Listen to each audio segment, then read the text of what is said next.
I saw the first show, and it knocked me out. I said, God, this is wonderful comedy. And I knew John Belushi. I don't know how I'd known him, but I knew him. I didn't know Dan Aykroyd or the others.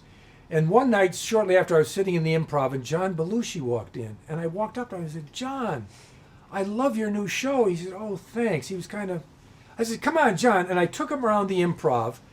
Everyone, this is John Belushi. You got to watch his show, Saturday Night Live. And he was, I could tell he was so impressed by that.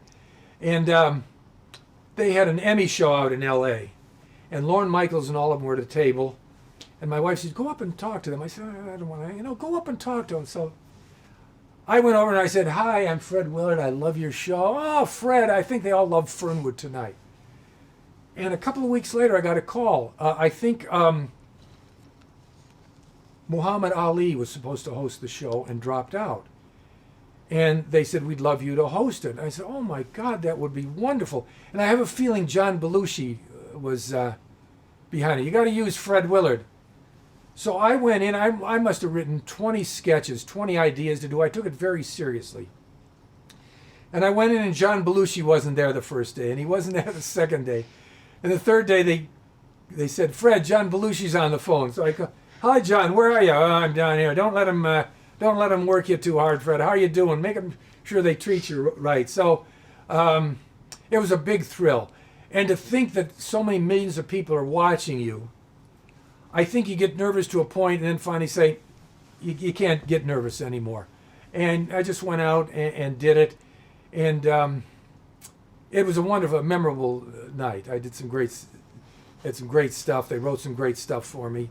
They let me do my own monologue. I did my Elvis impression because they kept coming up with stuff for me to do, which I didn't like. And they kind of left me drifting till about the last day. Lorne Michaels kept saying, we're going to protect you. And I finally said, look, I got to know what you want me to do. So I did this whole thing in the rehearsal. I did some jokes. And then Lorne came up and he said, standards and practices may not let you do that. And I said, standards and practices? I didn't know you had standards and practices. So I kind of remember what I did, and they did some great sketches for me. Some of them I don't remember till I see it.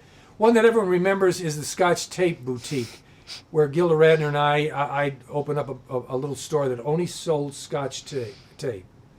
And I just loved it, and it just sat there during the dress rehearsal to silence. And then in between, they asked me it was between that and another one, which one I wanted to do. I said, we got to do the Scotch Tape boutique, because they had two of them. I think John Belushi and his friend came in. Do you have videotapes? No, just Scotch Tape. You see, I told you so. And they laughed, and my wife was so sad, Gilda, that she knew that but she was very faithful to me. If you believe in it, I believe in it. So it was one of the most memorable sketches that I'd ever done. And talk about working with that cast. They were kind of tough. Some tough. I think they wanted me to work. Tuesday night was the all-night session. I said, no, I don't want to work all night. I was going down to see Tim Curry at the Bottom Line because I was a big fan. So someone got me tickets, and I went down. I was kind of, you're not going to work all night? No, I want to go down and see Tim Curry. Then one night we were working late, like a Wednesday night, and my wife loves to tell this story. There's Bill Murray and a few people were working, and the phone, no, it was that night. It was a Tuesday night.